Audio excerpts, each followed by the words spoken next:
And now, time to get in the huddle with your host, Charles Prodigy Richey, here on the Man of Steel podcast. Hey, you blink, I'll cut your eyelids off. Don't you blink. I got you. Let's go. You get where you feel like you can rush the quarterback. You understand? Yeah. Rush the quarterback. Bangs in for the touchdown, and there's the coup de grace. Do you have room in the trophy for another one there? You got 6 of them. Now you're the winningest franchise in NFL history. We'll make room.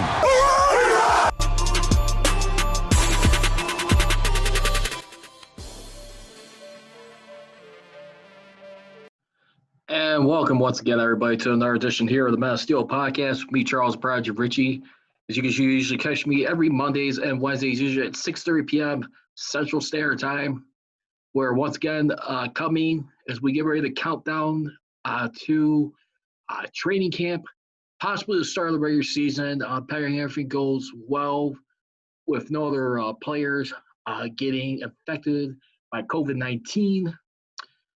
Plus, but that doesn't mean that there's still a lot more talks around, too, regarding the National Anthem protest this year, as far as taking a knee or wanting to stand during it, as we continue to go through these tough racial suppressive times.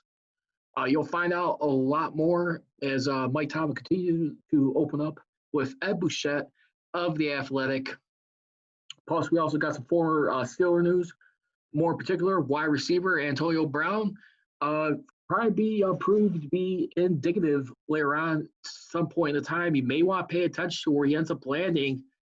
Very quite possible he could be in a Ravens uniform. And if he does, where would you rank this as probably like the worst Raven acquisition of a former Steeler?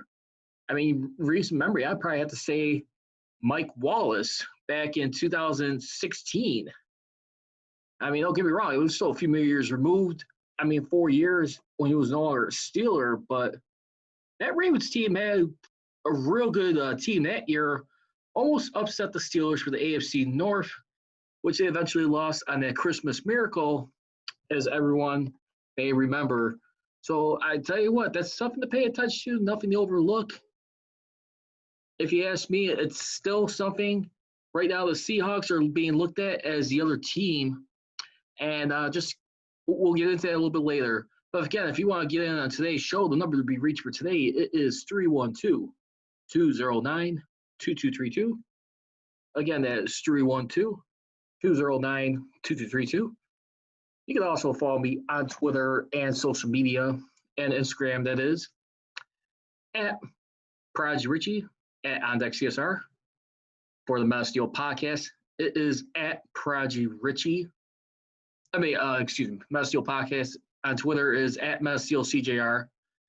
On Instagram, it is at Man of Steel Nation.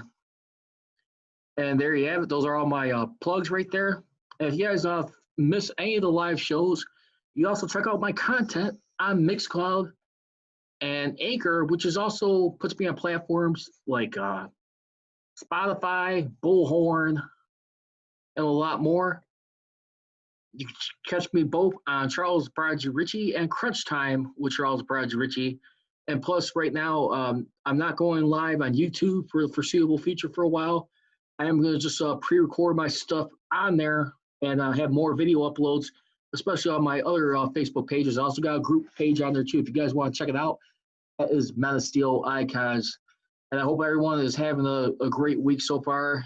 Continue to stay safe as we get a little bit more in it at this point. Right now, as before we get a little bit started too, we just heard also on NFL Network as well.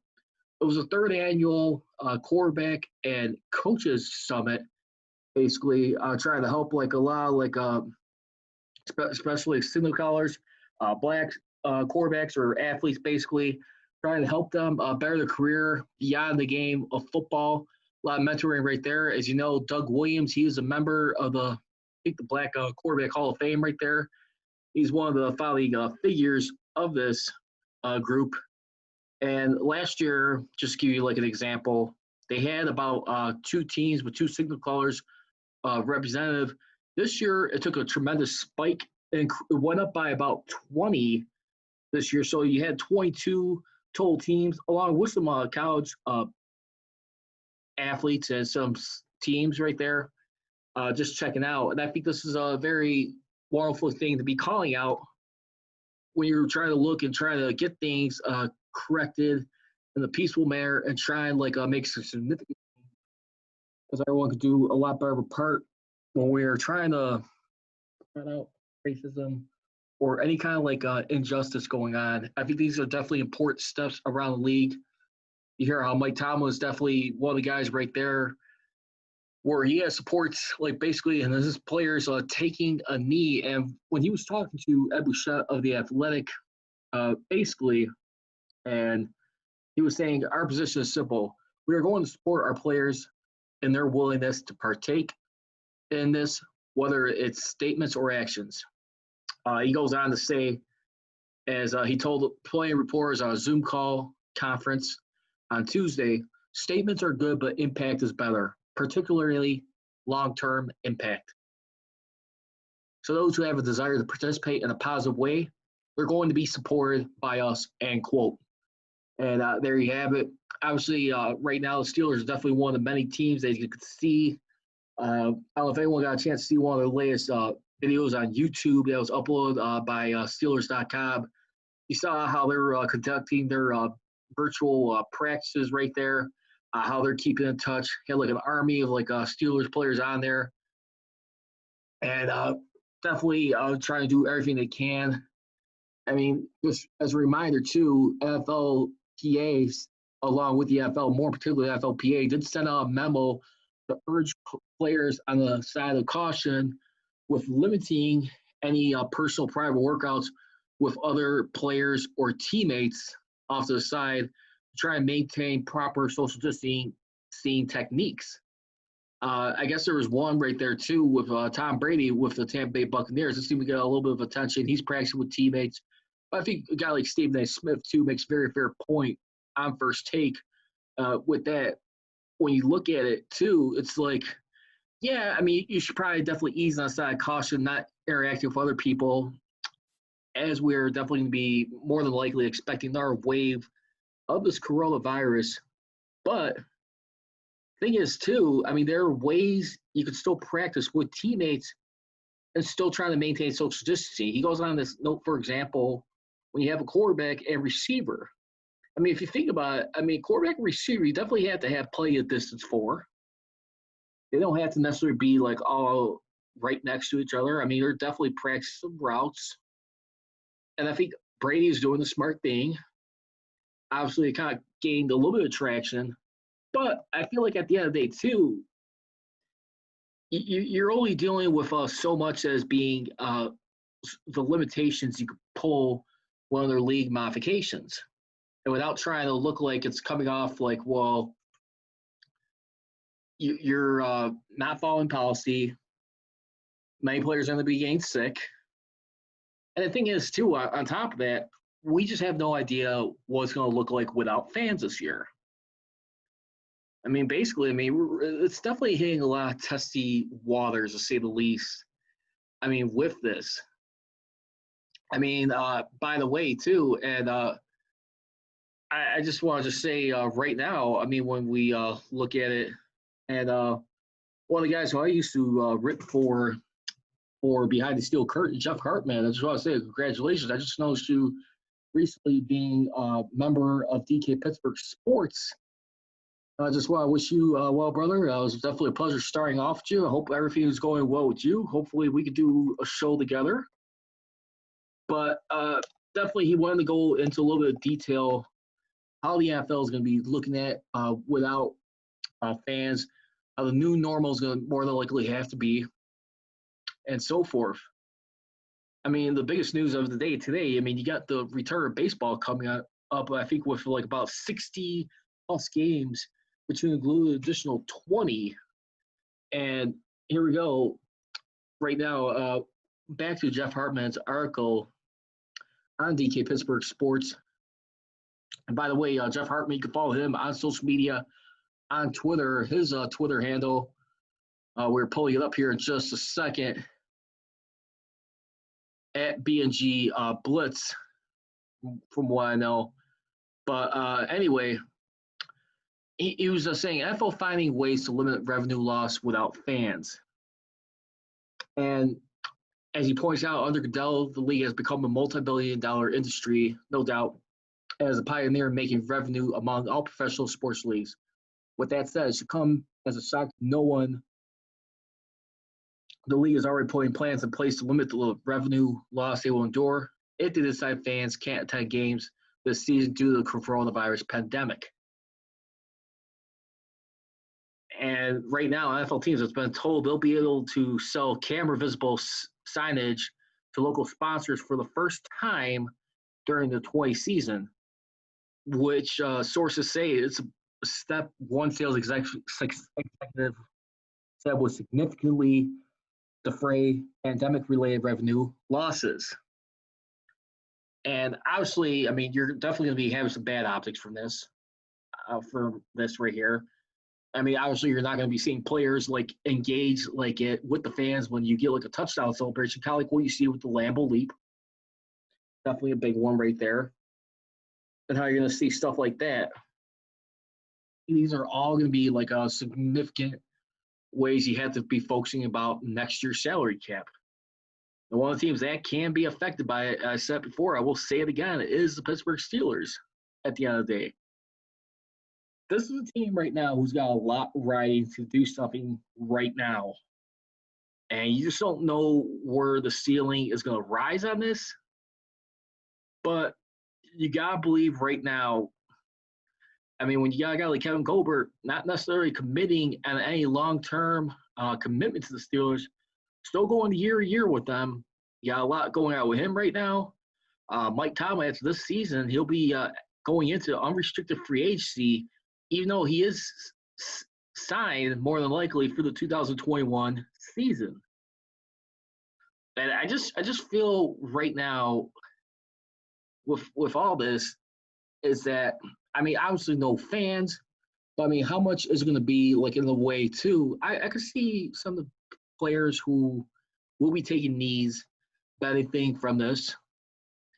I think the good thing versus like 3 years ago, last year when they decided to stand in the tunnel while Alejandro Villanueva was the main guy being seen in front of everybody staying out there. I mean, you already know his special ties and connections being in the Army. But I think the instant peer pressure of being in person with fans breathing down your back and booing you in that stadium, I think helps a big deal. Obviously, there's going to be people upset knowing what they gave into this country. Don't get me wrong. But I do feel at the end of the day, I mean, if you could avoid having that live impact around there, I think you definitely got some stuff in your favor right there, where you're not going to have to worry about being like having your nose rubbed in the rug, so to speak. And I just feel these are stuff right now that has been brewing for a long time. You have a little bit more or lesser distraction. I mean, obviously you're going to be in the headlines, but I just feel like it helps not having those live presence of fans for that area, especially when you're fighting like social justice, racism, and all that stuff, and trying to be examples at the same time while you're still trying to focus on winning. I think those are things highly highlighted that we need to think about and caution right now. But I do feel like the Steelers, along with the league, are in lockstep. I mean, they have a full support from the commissioner, everybody.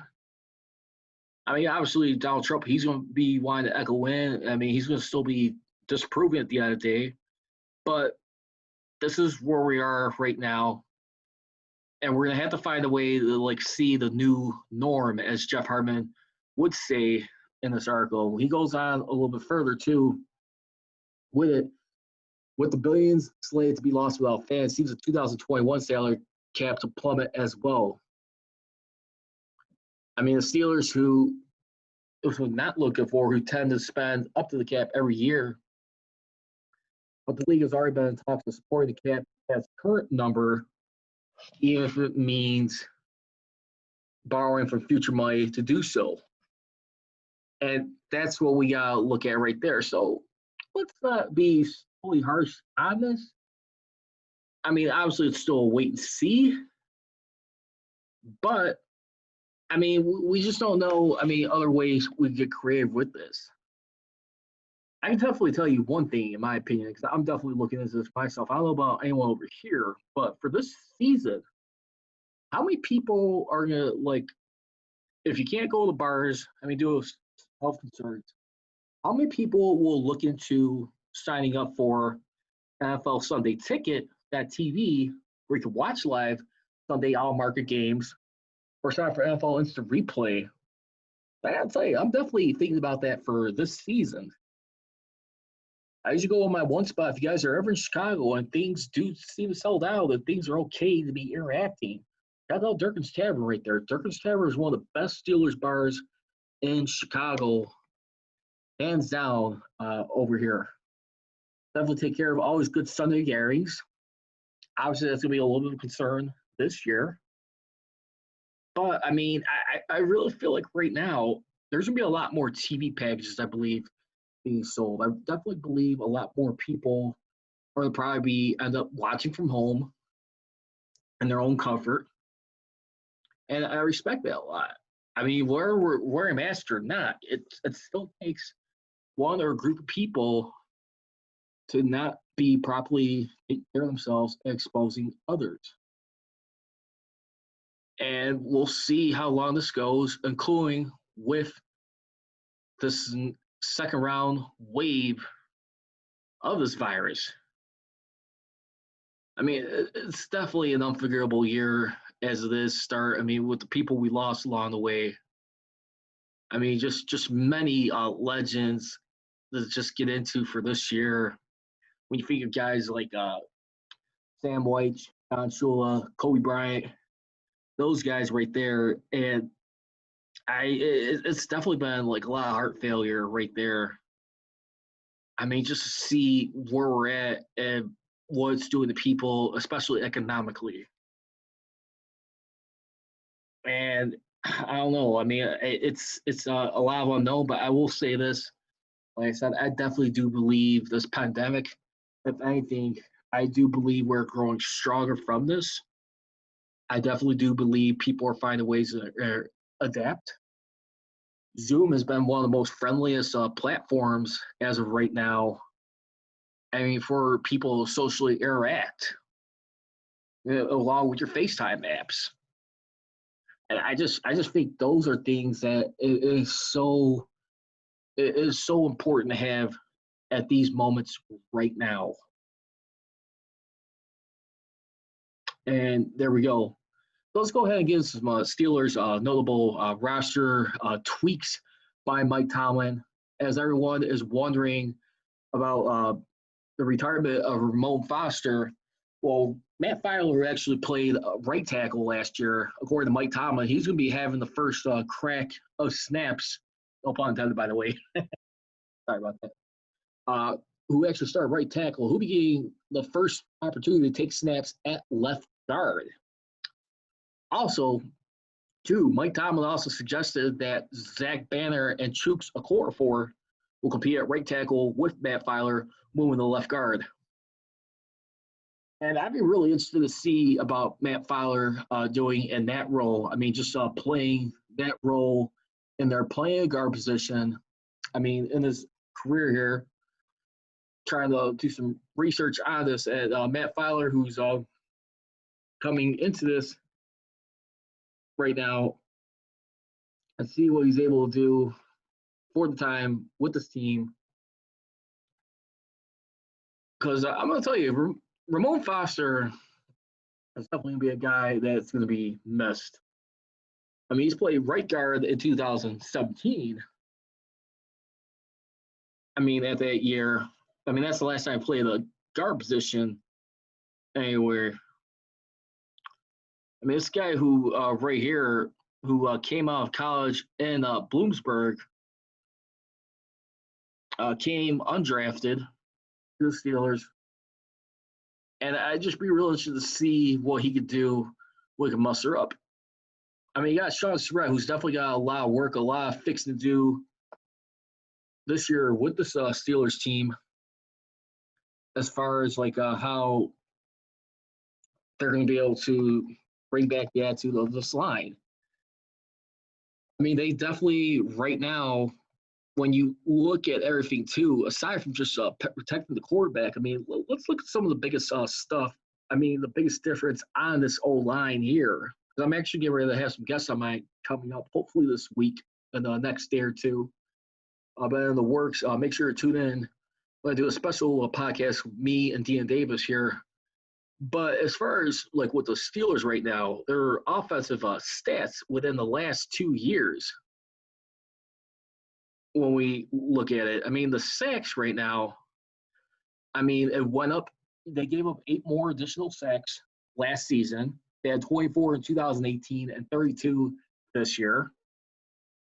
And also, too, I mean, when you also look at it as far as like where it translates to the rushing game, I mean, the rushing game more particularly, too, I mean, it was 31st in 2018, but that improved only by 2 more spots in 2019. I mean, that is an effect right there of what the Steelers team is facing right now. Versus when you had a guy like Le'Veon Bell back in 2017. I mean, the rushing, when you look at it like as far as like significance and doing a lot more better. In 2017, the rushing yards was ranked 20th. With Le'Veon Bell's absence, I mean, him going on to our team, not being able to come to a long-term deal with the Steelers, or refusing to sign his most recent tag back 2 years ago about this time coming up, you saw how much of an effect it's had. I mean, James Conner was doing pretty good for the first half of that season nearly. Problem is, I mean, he's just proving right now he's just not being the durable back that everyone thinks he's going to be, as far as physicality-wise. This guy's definitely overcome a lot right now. And when you think about it, too, I mean, he's definitely, for right now, there's a book coming out by James Conner that says, Fear is a Choice, Tackling Life's Challenges with Dignity, Faith, and Determination. Obviously, he's got the great spirit, perseverance, what it means to be a Steeler. But the biggest question is, I mean, would this be a contract year? He's going to do everything he can to increase his value. And for a guy like James Conner, I don't know if he's going to be anywhere worth maybe a 4th-round pick. I doubt if he'll be a 3rd-round pick. But, I mean, it's going to really depend how he is going to be able to pick up this year. The biggest question with James Conner, who took a majority of those bulk snaps when we look at it, too, and everything. I mean, in 2018, he took 64% of the snaps at offense for that team. I mean, which is very significant right there. Because when you look at everyone else on that team, as far as like the snap percentages and stuff, and it just really goes to show you how much they really count on that first year, how much teams were going to really like go rally around this guy with that O-line. He just saw right there too. I mean, and not only that too, this first year, don't forget. I mean, yeah, you had a lot more touchdowns with Antonio Brown. I mean, just Schuster on top of that. But for the most part, right now, the biggest question, too, for the Steelers is going to be going in this year, can they be able to get back and decent standing in the red zone? I mean, that's another thing I think you have to look at right now with this team. Can you be able to put some points attack Because when you did have like a trio of the Killer Bees, you saw right there what they're able to do. Obviously, I mean, like 17, that wasn't enough. I mean, they were starting off horribly under Todd Haley, but Todd Haley, I mean, was still a guy at the end of the day, too, who's capable of fluent, consistent offense, but he did need to go. I mean, they barely scored over like 50% of their red zone conversions.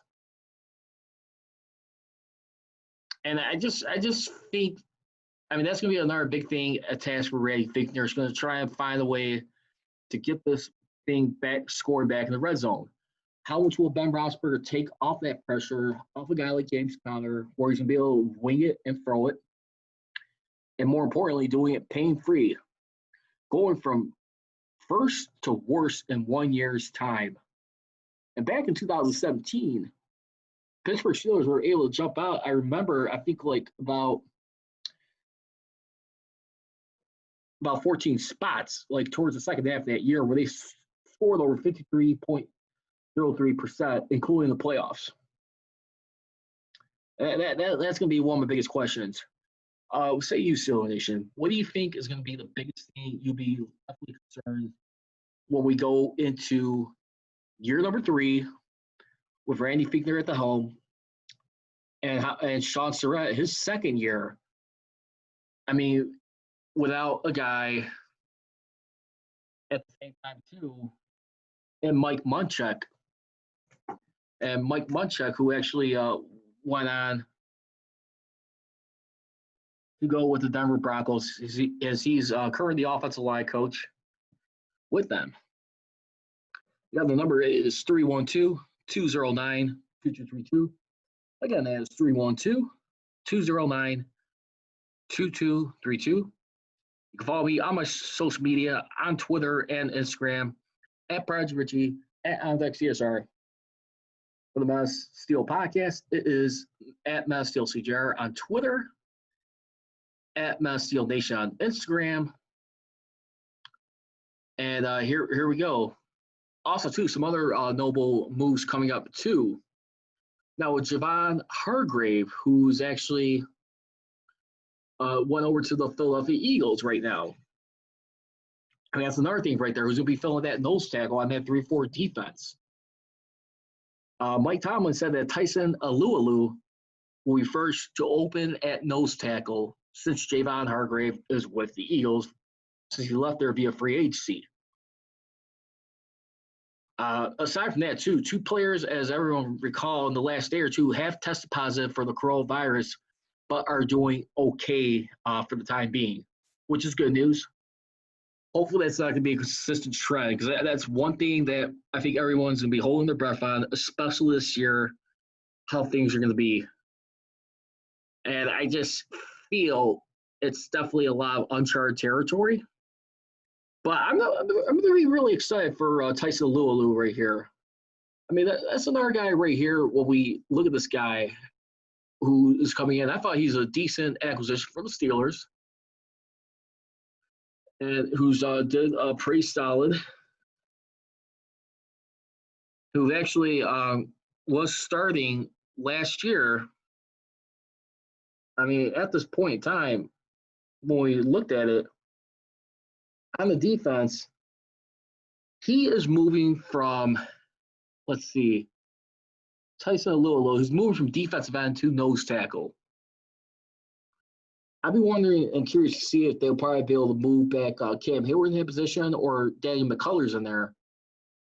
But as far as everyone else going there too, let's look at Tyson Alualu, look at his overall production with the Steelers last 3 seasons. I mean, I think the sacks just need to go up a little bit more. He's only had 5 sacks in his 3-year presence days with the Steelers, with 4 being his career high back in 2017.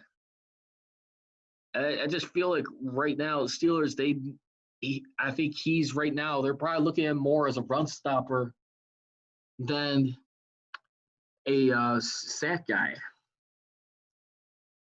mean, think about it. I mean, I think that's where he's more known for. I don't think he's the guy who's going to, like, definitely be the guy standing out as far as, like, what you do right here. Tyson Alualu right now, I want to say he's one of the guys who's already in the final year of his contract. Remember, you have, like, 8 starters on defense going into unrestricted free agency in the following year. 18 players total altogether here. And Tyson Alualu, this will be his final year before he hits unrestricted free agency in 2021, next March. The good thing is the cap hit ain't going to be that bad. It's going to be at $3.625 million with a dead cap of $875,000. He's going to be making over $2.750 million for this season. So this is another guy right here who's got a lot to prove. Who's actually at the age of 33. I'm worried this is going to be a guy right now where the Steelers may take a little harder at a close look in the mirror and say, you know what, maybe they could do better without him. Maybe that's something they'll take the risk. They'll find a draft. Or do you find a way to be creative with this guy? See how he does a nose tackle, because obviously that's going to be definitely a contributing part right there. I mean, because remember, when Javon Hargrave, I think that position in there too. I mean, don't forget. I mean, you also had Brett Kiesel, who was in that briefly. But I just feel right now what you got to look at is how you're going to be able to do things with the Steelers squad and how you're going to be able to keep things at it. Because right now it is definitely a team who's got a lot of things staring them in the face, no doubt, and see how they're able to do going forward. And I just feel right now when we look at all what they did and everything here, they've definitely got a lot to definitely pay attention to as we pay attention to it. And I just feel like right now this is the time where they need to start striking, because Stephon Tuitt, he was a guy who actually filled in for Brett Kiesel that year. I'm just really curious about the game planning and how they're going to be able to turn some heads right there. Because I'm going to tell you right now, Javon Hargrave, I think that's one guy who's going to be missed on this team. I think Javon Hargrave did a spectacular job at nose tackle. I mean, obviously, I think one of the biggest things, too, I think they have one of the hits from Antonio Brown's salary. They have that dead cap. And I think definitely put him in some binds. But at the same time, too, I'm really going to be interested to see how a guy like Minkah Fitzpatrick is going to be doing in year number 2. That's another guy we got to look at right now, who's going to definitely be trying to work his way for some contract. How much of a future do we have? I mean, do they have with Minkah? So those are those things with the Steelers. Also, too, Tom Pelissero of NFL Network, he reported the Steelers have not signed any of their 2020 draft picks. And there's been a lot of teams, including 29 of 32 first-rounders this year, according to NFLPA memo, that some clubs tell agents that they're waiting to conduct physicals at clubs' facilities, which remains barred because of COVID-19. So that's a big standoff right there, obviously. In case everyone's wondering, that's one of the most obvious things I would have to say. But, yeah, I mean, that's another thing right there, too. Because when you look at the overall Steelers draft picks, I mean, it'd be real interesting to see how Chase Claypool, is he going to do enough to really step in there with that wide receiving unit? I mean, Deontay Johnson, I mean, is he going to put any pressure on Deontay Johnson, fight for number 2, number 3 spot? I mean, obviously he's going to be a rookie going into this year, but I mean, how much more flexibility you have right now where you may want to keep Deontay Johnson continuing on special teams, or maybe Chase Claypool for that matter, then working way into the lineup. I mean, that's one guy who I'm definitely be excited for is Claypool. I mean, his mammoth size right there, I believe is at 6'4", going through this season.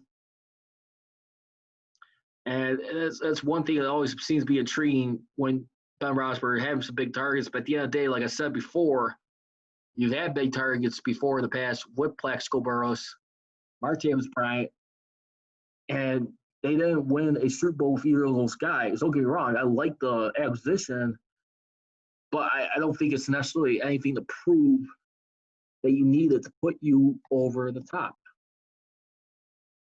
And I just think that's where it is, where you realize and you put two and two together, see where it goes in that. I'd be really interested in that regard. So let's get ready to dive into fair or foul. Fair or foul topic number one, as John Clayton right now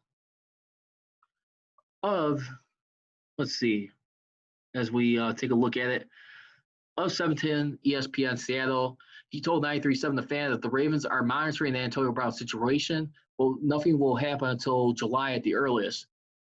Michael Silver of NFL Network also notes that teams are sniffing around, Silver said, to also keep an eye on the Seahawks. Seattle, Antonio Brown has been doing some offseason workouts with their backup quarterback, Geno Smith. They definitely are interested in having them potentially as a late season addition, assuming there is a suspension. And with Brown's cousin, Marquise, with the Ravens, they've sniffed around in the past. They're mulling that over too. So internal discussions, both those organizations, keep an eye on Seattle and Baltimore. I think the biggest question right now, fair or foul, do you see Antonio Brown possibly ending up with the Ravens? I'd probably say fair. Listen, don't get me wrong. I mean, is a high risk factor with a guy like this right now who's been in the headlines for some questionable decisions, outlandish stuff. But I mean, at the same time, too, I think a guy like John Harbaugh and Antonio Brown, you watch these Steelers-Ravens games, and I think, believe you me, don't think for 1 second they're not going to want to do anything they can to stick it to the Steelers and put pressure on them in games when it comes to crunch time situations. I could definitely see John Harbaugh. I see him just as much as a player coach as Mike Tomlin. I mean, currently coaching in this league. Definitely reminds me of some traits like Bill Cowher. I mean, how he's not afraid to reshuffle the deck and just like have a good click with his players. He goes to bat with this team. I just feel that Antonio, he'd be a good fit with the Ravens. I mean, the only thing is, like, you know, how much are they going to implore him in the game plan? I mean, with them. Because another thing you also got to realize with the Ravens, too, as it looks towards this for right now. I mean, you look at the Ravens wide receiver trio and everything. And as far as like the Baltimore, they're leading on the top trio of Marquise Brown, Miles Boykin, and Willie Snead. I mean, Perry Antonio Brown was cousin Marquise could already make a dynamic offense. So not only that, fair or foul, but if Antonio Brown ends up with the Ravens, or a matter of fact, the Seahawks, more particularly the Ravens or the Seahawks, either one of those teams will become instant Super Bowl contenders. Fair. That would be one deadly offense right there.